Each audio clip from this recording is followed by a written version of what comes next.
Single द्वीप की पद्मिनी, उत्तर प्रदेश। ब्रज की लोक कथा। सिंगला द्वीप की पद्मिनी, लोक कथा, उत्तर प्रदेश। किसी जंगल में एक सुंदर बगीचा था। उसमें बहुत सी परियां रहती थीं। एक रात को वे उड़न खटोले में बैठकर सैर के लिए निकली। उड़ते उड़ते वे एक राजा के महल की छत से होकर गुजरी। गर्मी के दिन थे, चांदनी रात थी। राजकुमार अपनी छत पर गहरी नींद में सो रहा था। परियों की रानी की निगाह इस राजकुमार पर पड़ी तो उसका दिल डोल गया। उसके जी में आया कि राजकुमार को चुपचाप उठाकर उड़ा ले जाए, परंतु उसे पृथ्वी लोक का कोई अनुभव नहीं था, इसलिए उसने ऐसा नहीं किया। वह राजकुमार को बड़ी देर तक निहारती रही। उसके साथ वाली परियों ने अपनी रानी की यह हालत भांप ली। वे मजाक करती हुई बोली, रानी जी, आदमियों की दुनिया से मोह नहीं करना चाहिए। चलो अब लौट चले। अगर जी नहीं भरा तो कल हम आपको यही ले आएंगी। परी रानी मुस्कुरा उठी, बोली, अच्छा चलो, मैंने कब मना किया। लगता है जिसने मेरे मन को मोह लिया है उसने तुम पर भी जादू कर दिया है। परियां ये सुनकर खिलखिलाकर हंस पड़ी और राजकुमार की प्रशंसा करती हुई अपने देश को लौट गईं। सवेरे जब राजकुमार सोकर उठा तो उसके शरीर में बड़ी ताजगी थी। वह सोचता कि हिमालय की चोटी पर पहुंच जाऊं या एक छलांग में समुद्र को लंघ जाऊं। तब वजीर ने आकर उसे खबर दी कि राजा की हालत बड़ी खराब है और वह आखिरी सांस ले रहे हैं। राजकुमार की खुशी काफूर हो गई। वह तुरंत वहां पहुंच गया। राजा ने आंखें खोली और राजकुमार के सिर पर हाथ रखता हुआ बोला, बेया, वजीर साहब तुम्हारे पिता के ही समान हैं।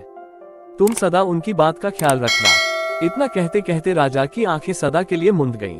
राजकुमार फूट फूट कर रोने लगा। राजा की मृत्यु पर सारे नगर ने शोक मनाया। कहने को तो राजकुमार अब राजा हो गया था, पर अपने पिता की आज्ञानुसार वह कोई भी काम वजीर की राय के बिना नहीं करता था। एक दिन वजीर राजकुमार को महल के कमरे दिखाने ले गया। उसने सब कमरे खोल खोल कर दिखा दिए, लेकिन एक कमरा नहीं दिखाया। राजकुमार ने बहुत जिद की, पर वजीर कैसे भी राजी न हुआ। वजीर का लड़का भी उस समय साथ था। वह राजकुमार का बड़ा गहरा मित्र था। उसने वजीर से कहा, पिताजी, राजपाट, महल और बाग बगीचे सब इन्हीं के तो हैं, आप इन्हें रोकते क्यों हैं? वजीर ने कहा, बेटा तुम ठीक कहते हो, सब कुछ इन्हीं का है, लेकिन महाराज ने मरते समय मुझे हुक्म दिया था कि इस कमरे में राजकुमार को मत ले जाना। अगर मैं ऐसा करूंगा तो राजा को बड़ा बुरा लगेगा। वजीर का लड़का थोड़ी देर तक सोचता रहा, फिर बोला, लेकिन पिताजी, अब तो राजकुमार ही हमारे महाराज हैं। उनकी बात मानना हम सबके लिए जरूरी है। अगर आप राजा के दुख का इतना ध्यान रखते हैं तो हमारे इन राजा के दुख का भी तो ध्यान रखिए और दरवाजा खोल दीजिए। राजकुमार को दुखी देखकर हमारे राजा को भी शांति नहीं मिलेगी। वजीर ने ज्यादा हट करना ठीक न समझ और चाबी अपने बेटे के हाथ पर रख दी। ताला खोलकर तीनों अंदर पहुंचे। कमरा बड़ा सुंदर था। छत पर तरह तरह के कीमती झाड़ फानूस लटक रहे थे और फर्श पर मखमल के गलीचे बिछे हुए थे। दीवार पर सुंदर सुंदर स्त्रियों की तस्वीरें लगी थी। यकायक राजकुमार की निगाह एक बड़ी सुंदर युवती की तस्वीर पर पड़ी। उसने वजीर से पूछा कि यह किसकी है। वजीर को जिसका डर था वही हुआ।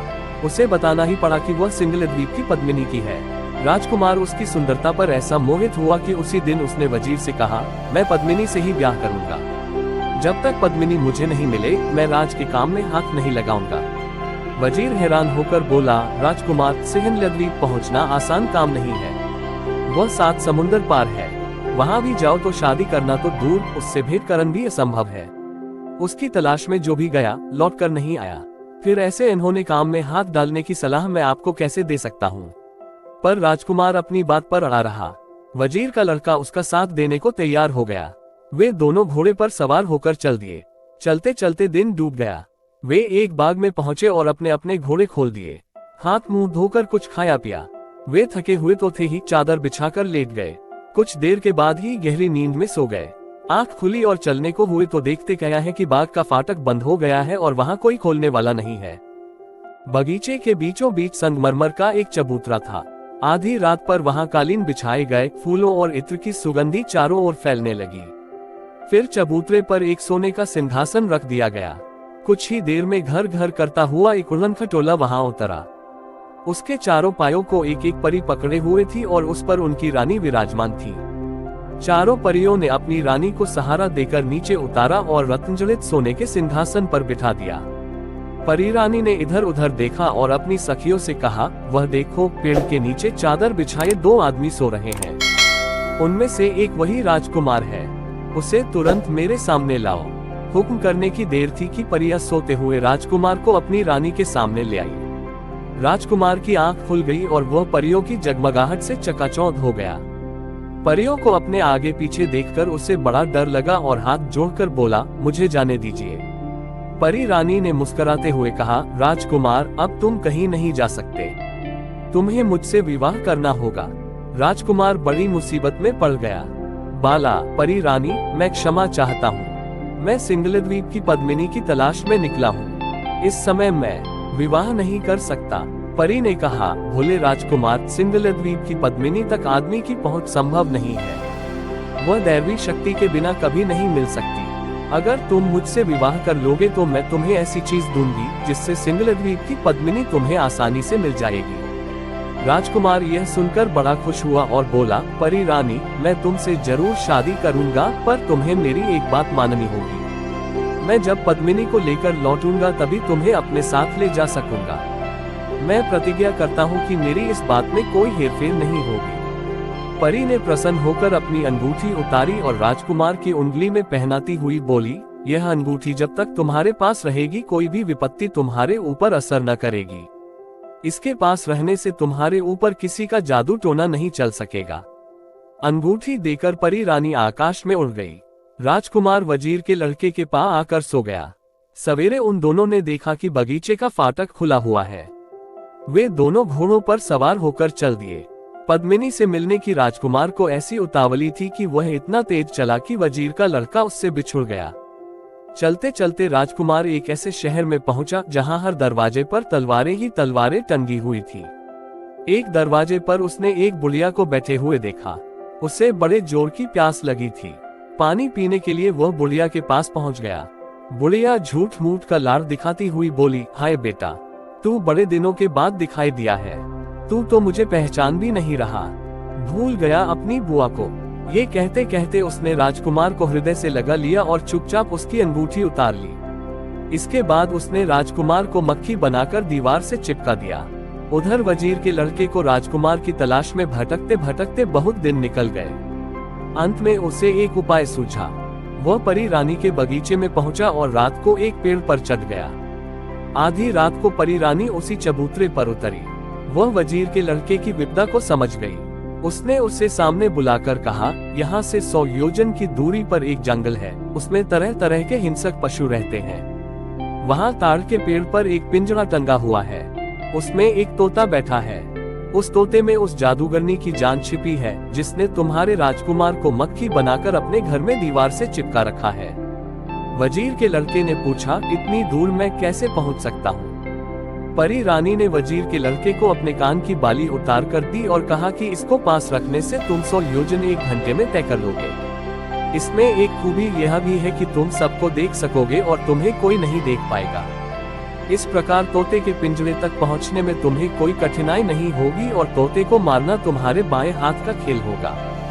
वजीर का लड़का बाली लेकर खुशी खुशी जंगल की ओर चल दिया। पेड़ के पास पहुंचकर उसने पिंजरा उतारा और तोते की गर्दन मरोड़ डाली। इधर तोते का मरना था कि जादूगरनी का भी अंत हो गया। वजीर का लड़का वहां से जादूगरनी के घर पहुंचा। जादूगरनी की उंगली से जैसे ही उसने अंगूठी खींची कि राजकुमार मक्खी से फिर आदमी बन गया।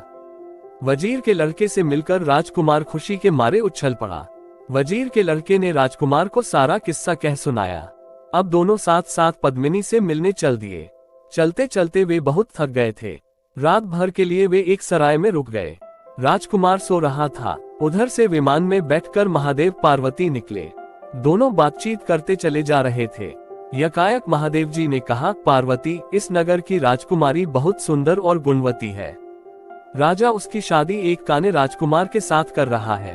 अगर ब्याह हो गया तो जन्म भर राजकुमारी को काने के साथ रहना पड़ेगा।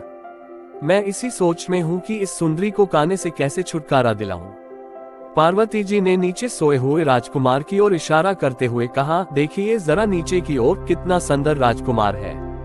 विमान उतारिए और राजकुमार को लेकर वर की जगह पहुंचा दीजिए। महादेव जी को ये युक्ति जंच गई। उन्होंने ऐसा ही किया। राजकुमार की शादी उस राजकुमारी से हो गई। विदा के समय राजकुमार बड़े चक्कर में पड़ा। विवाह करने के बाद लौटते समय मैं तुम्हें साथ ले जाऊंगा। इस समय तो तुम मुझे जाने दो। राजकुमारी को राजकुमार पर विश्वास हो गया। उसने उसे 2 बाल दिए, एक सफेद और एक काला। राजकुमारी ने कहा कि काला बाल जलाओगे तो काला हो जाएगा और सारी इच्छाएं पूरी कर देगा। राजकुमार बाल पाकर बड़ा खुश हुआ और राजकुमारी को लौटने का भरोसा देकर सिंगला द्वीप की ओर चल पड़ा। पहले उसने काला बाल जलाया। बाल के जलाने की देर थी कि काला दैत्य राजकुमार के आगे आ खड़ा हुआ। राजकुमार पहले तो बहुत डरा, पर वह जानता था कि वह दैत्य उसका सेवक है। उसने हुक्म दिया, जाओ वजीर के लड़के को मेरे पास ले आओ। काला दैत्य उसी क्षण वजीर के लड़के को राजकुमार के पास ले आया। फिर बोला, और कोई आ गया। राजकुमार ने कहा, हम दोनों को पद्मिनी के महल में पहुंचा दो। कहने की देर थी कि वे पद्मिनी के महल के फाटक पर आ गए। वहां एक रष्टपुष्ट संतरी पहरा दे रहा था। उसने अंदर नहीं जाने दिया। राजकुमार ने फिर काला बाल जलाया। दैत्य हाजिर हो गया। राजकुमार के हुक्म देते ही काले दैत्यों की पलटन आ गई। उन्होंने रानी पद्मिनी के सिपाहियों को बात की बात में मौत के घाट उतार दिया। इसके बाद दैत्य गायब हो गए। राजकुमार और वजीर का लड़का महल में घुसे। राजकुमार ने सफेद बाल जलाया। सफेद देव आ गया।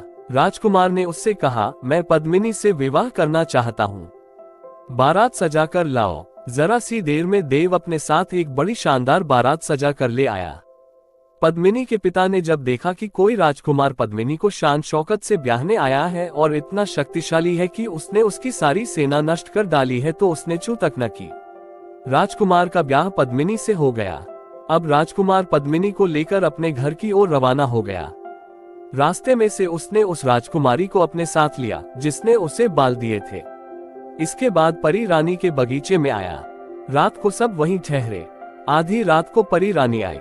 राजकुमार उसे देखकर बड़ा प्रसन्न हुआ और बोला, ये तुम्हारी ही कृपा का फल है जो मैं पद्मिनी को लेकर यहाँ अच्छी तरह लौट आया।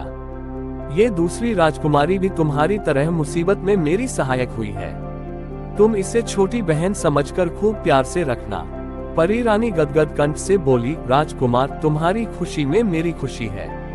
पद्मिनी के कारण ही हम दोनों को तुम्हारे जैसा सुंदर राजकुमार मिला है। पद्मिनी आज से पटरानी हुई और हम दोनों उसकी छोटी बहनें। वे सब उड़न खटोले में बैठकर राजकुमार के देश में आ गईं। नगर भर में खूब आनंद मनाया गया और धूमधाम के साथ राजकुमार की तीनों रानियों के साथ सवारी निकाली गई। मनमोहक लोक कथाओं पर नियमित अपडेट के लिए हमारे चैनल को सब्सक्राइब करना न भूलें, क्योंकि हम कहानी कहने की लौ को जीवित रखने का प्रयास करते हैं। हमारे किसी भी आगामी एपिसोड को देखना न भूलें, जहां हम भारतीय लोक कथाओं के खजाने से अधिक छिपे हुए रत्नों को उजागर करेंगे। हमसे जुड़े और इस अविश्वसनीय साहसिक कार्य का हिस्सा बने, क्योंकि हम आपको लोक कथा इतिहास, लोक कथाओं का अनावरण की मनोरम दुनिया में जाने के लिए आमंत्रित करते हैं। मंत्रमुग्ध और प्रेरित होने के लिए तैयार रहें। जय श्री राम मित्रों।